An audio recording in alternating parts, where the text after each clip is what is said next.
Hello and welcome, this is your boy, Drift Shepherd, returning back to his favorite YouTube channel. Sorry I've been away for almost 2 years. Anyways, today is me talking about drift builds for competitions. I've done an 09 drift Chevy Corvette ZR1. This thing comes in with a stock small block LS supercharger.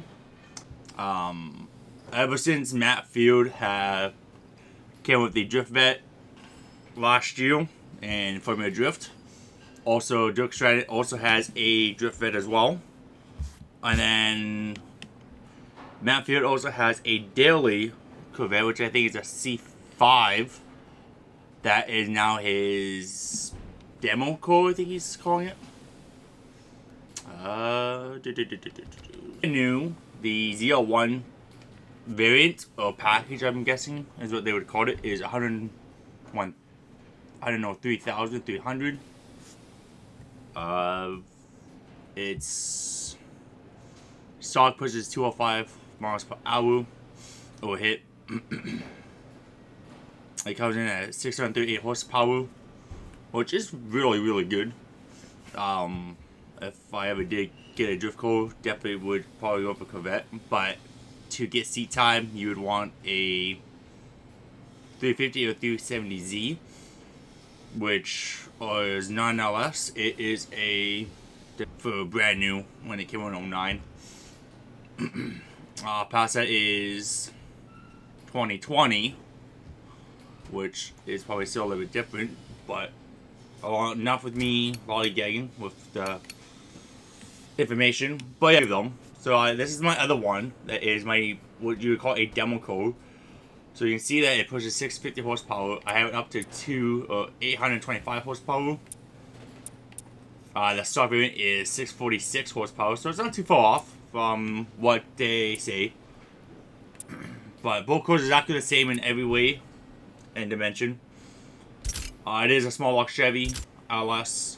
That's how you're able to get away with the horsepower that they're able to put out with it. At least this one is. I do like the rims. If I go into upgrade and tuning, I'm not going to give you away my tuning at the moment, because everyone has a different idea of how they tune their vehicles, which isn't a problem. Anyways, I am running it on sport tires. The backs are in a stock 335 width, with the front at a 285. Oh no, sorry, 305 is in the front. And as you can see, the rims or NKs. I don't know, just a while back I started getting to the NK tires rims. I don't think it's that one. I think it's this one. But they are the. I don't think they're OS. No, they're not OS6. They gotta be in the other one. Try to keep track of the rims that you like. But anyways, they are the Tarmac Evos for the 09. I have kept them stock. You're going to do the width. I kept the front staggered with 19s in the front, where the rear is 20s offset. So it's not a bad thing to do if I like to. So one of the comps, which is UFDC, I think I pronounced it right, they're doing the Road America circuit. Oh, sorry, Circuit of the America, not Road America. My bad. And then for FDC, which is the one I was participating in both of them, but due to work scheduling, I'm not able to participate in the one, so I had to get my Pro 1 license for the drift season for UDC. But I am able to compete in FDC still, so at least I'm able to still compete in one of the comps. And as you can see, I am part of a drift team called SDAR. I've been with them for, I think, 2-ish, maybe 3, something like that. Great team. They're definitely looking for more people to join the team. If you wanna join, message on Discord, SDAR Flatline. He is the team leader for the team. So I've been drifting with them, got onto them in Horizon 4, tried out in that one, and I believe it was a Corvette as well I tried out in. So again, going in the Corvette. I do have another vehicle built, but that is my very backup, which is a 2016 Ford Shelby 350O Mustang, which is the S550 chassis. Look at Motion Auto TV. He TJ swapped a automatic EcoBoost with a 2JZ engine, which is actually pretty cool to see someone do that to a Mustang chassis in general. It's very something I haven't heard much people doing. So I'll be quiet and let you listen to the small block LS.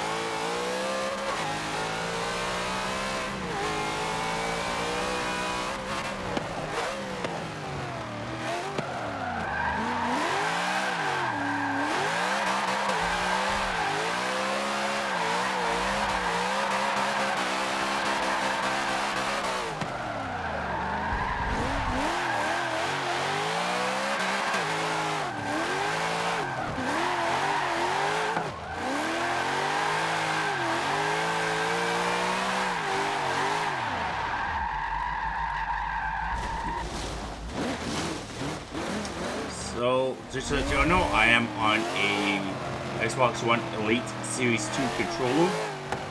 So you got a little bit more customization on it. With the thumbsticks, you can, with a little screwdriver provided with you, that is custom to the Elite Series 2. You can turn it all the way up for the sensitivity in the controller. So by default, it comes with the basic Xbox One base default inputs for the controller for the sensitivity. So I have mine already tuned up for drifting and other games. I have sometimes noticed I do put it down a little bit for the tension, but majority of it is kept to all the way up. So if you go to the full right, it's default. You go to the left, 1 notch, 2, and there's 3 notches. You also have the patterns in the back, the 3 settings for the triggers. So you got, instead of just the 1 trigger lock, you have another one which will fine tune it even more, so you don't have to push it in as much. I have played around with that a little bit. The battery does pretty good, considering it's supposed to. They did say it was supposed to be 40 hours of game time with batteries in it. But I'll give you a demonstration, and then give you a quick rundown on what I have done to it fully. So like I said, it is an LS small block Chevy engine of its stock supercharger with the ZR1. I do love the signature dual exhaust in the back. Definitely on the newer Corvettes, you can see where instead of them being in the middle, they are pretty much meshed together to make it even more sounding overpowered. But LS is more for the lower end torque ratio. I'll give you a rip of it. So we're going to do a 50 roll up to the orange wall. No. Disregard that one. I'll leave that in, as it's a lot better than what it originally was. This tune has been all over the place for what I started off with from the driver search in UDC.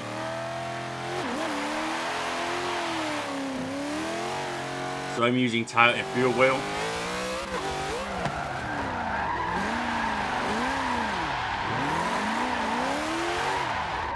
Nope, it's not liking it at all right now.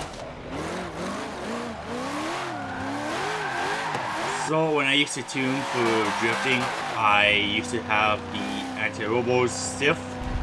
I had help from my drift team leader, aka Flatline, suggest what to do with the overall anti-robos to make where the back squats a bit to get that mechanical grip. There's times that I still gotta try and fine tune a bit more of it out where it likes to snap will lock to the one side, which is what ends up happening sometimes.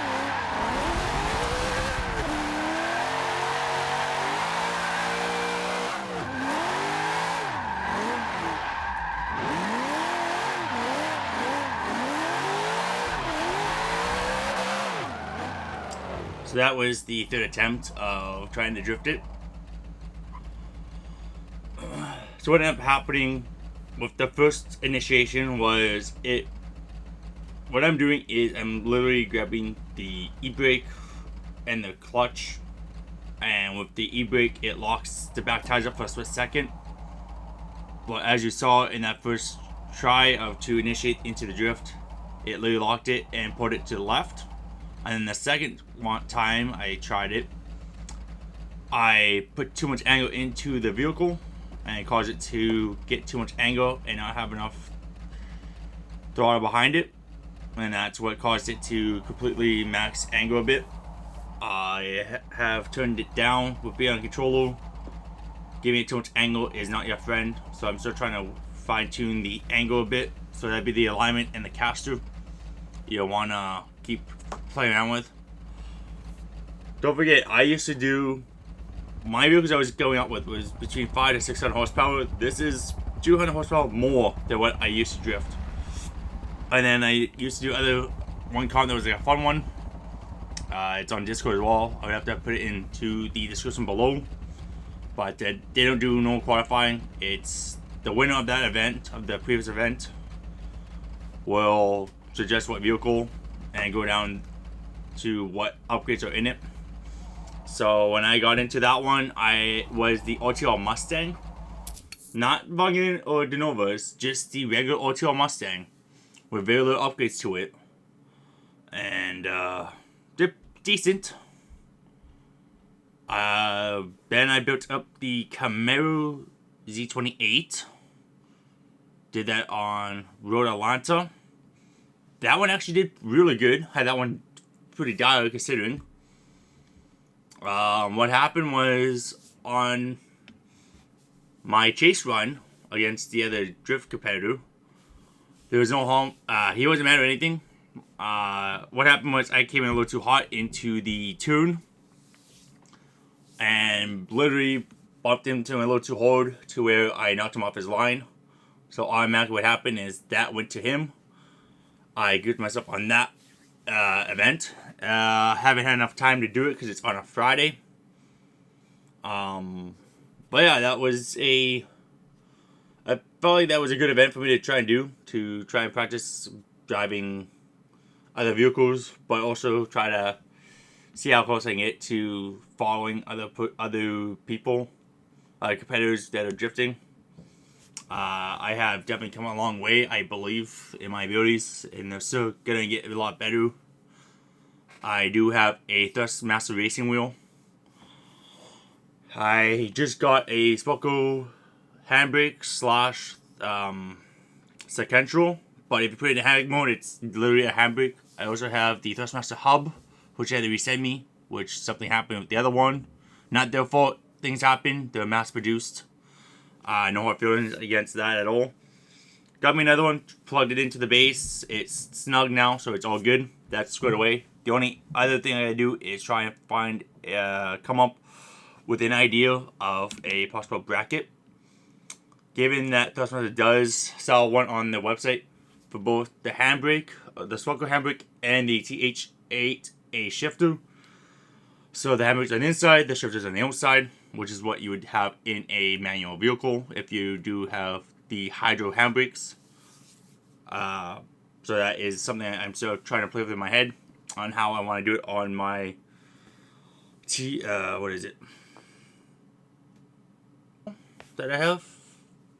Wheelstand Pro, sorry. I've had that for a long time, since 2015.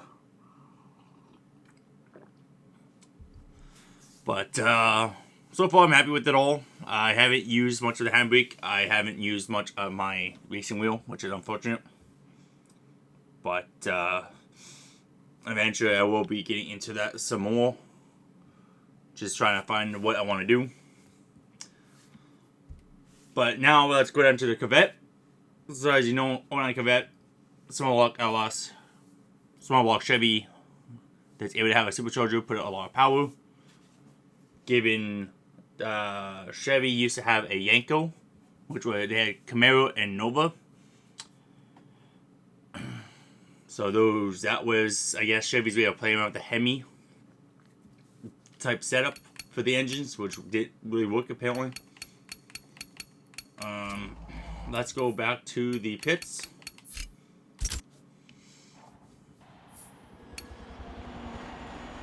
/ drift review of vehicles I'm drifting.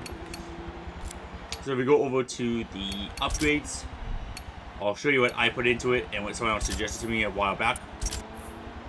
So first what I like to do is go down to the handling and the tire platform drivetrain. So I have all this. Clutch is not race, though, because don't forget, in certain events you have to go with tire width to weight ratio, which means if you're running a, for me, for instance, I'm running a 335, I have to be 3,500 pounds. So I got it pretty even, with a bit of help.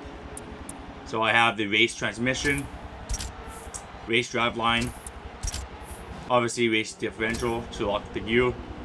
But here's the thing, the differential, I don't lock the deceleration anymore. I only do the acceleration 100%, excuse me, and the decel to 50, which is when it will engage the brakes. So we're in the tires and the rims I'm using. As you can tell, it is stock looks. I don't use a wing on mine. It just puts a bit more weight into the vehicle. It might help a bit, but I'm trying to do it without the spoiler. So the suspension, obviously drift angle, which will give you the spring and dampener. Front, rear, and turbos race. By law, you have to have a race roll cage in these drift comps, whether it's drifting, drag racing, or circuit racing. Drag racing is once you start hitting up the 9 seconds down the strip, you have to then put an actual cage in your vehicle in case you flip at the higher speeds, because accidents do happen at a drag strip. I don't have the race weight reduction at all. I ended up taking that out. So the engine, I used to play with the air filter, took it out. Everything, pretty much, majority of it is gonna be stock, except for very little. So, like, as you can see, stock exhaust, race cams, valves, race stock valves. Displacement is sport, so it bumps it up to that 825 horsepower. If I wanted to go more, I could play around with it more to have 836 horsepower, but it doesn't do anything to the pound, to the weight at all. So I could maybe do that eventually. It will give me 11 more horsepower. Race pistons, supercharger is race. I at one time did leave that stock. I don't know, I did touch it this time, but I usually used to never put the intercooler or the oil cooler in it. I used to leave that stock. The reason why was for the amount of power you get out of it, you got a lot more weight. Of course, race flywheel, which is for the transmission, I believe. So you have a flywheel, a clutch, and then the housing that goes over top of that to bolt it down. And then you gotta line up the spines inside the housing for the drive shaft to slide in nicely. Or the, sorry, not the drive shaft, the gearbox to go in. And then the drive shaft links to the back of that. I've been watching a lot of It's Just a Six with doing his builds on his GT4 GT, then the 350, aka Lucifer and Satan, I think he calls it, both of the different ones. He has a Camaro back, which is pretty cool to see that one come back. I saw his channel when he got the GT500. Oh, sorry, no, just the basic GT, which is a Coyote engine. The two engines that I think Ford has done amazing on is the Voodoo and the Coyote. I have drive the Coyote in the game, and that thing, with what I have done to it, literally revs out to 8.5 to 9,000 RPMs, and you can pretty much stay in third gear throughout the whole event, depending on the track. This one, I can stay in third gear the whole time, but that's another view on it for another day. So that's just the gist of it of what I do. I have taken documentation of what I do to the vehicle. Any little changes, I use Word document, which is Microsoft Office. And that's where I keep all the information on what I've done to it. I'll then go in and fine tune it if I do that more to the vehicle, which I'll have to do soon. I use that on my iPad mostly. You can use it on any device, whether it's Microsoft, Apple, iOS, Android. It should work for everything. So that's what I use is Microsoft Office. But yeah, that's just a little bit of information on what I thought about for a long time. Just didn't know how I wanted to do it. Doing a drift review build video on certain vehicles I use. Let me know in the comments below if you did enjoy the little insight on the drift build for competitions. If I get enough feedback, I'll make a little mini series out of it. Different vehicles, what I do differently. I also started not playing out the toe out at all, just a bit zeroed, except for the front only. So that's why the front tire is cambered out, because it's got toe out, which is minus. Toe in, the tires would be, the top would be pushed out and the bottom would be pushed in. But all in all, it's a good call. Like you see, I still gotta try to fine tune some of the bugs within the vehicle. It just comes down to tuning and more seat time in the vehicle. But yeah, this is Drift Shepherd returning back to make videos every second week or third. All depends. But anyways, I'll cut it off here. Hope you enjoyed. If you do, don't forget to like and subscribe to the channel. Leave a like or comment in the description. I do read them and try to reply back. But until next time, peace.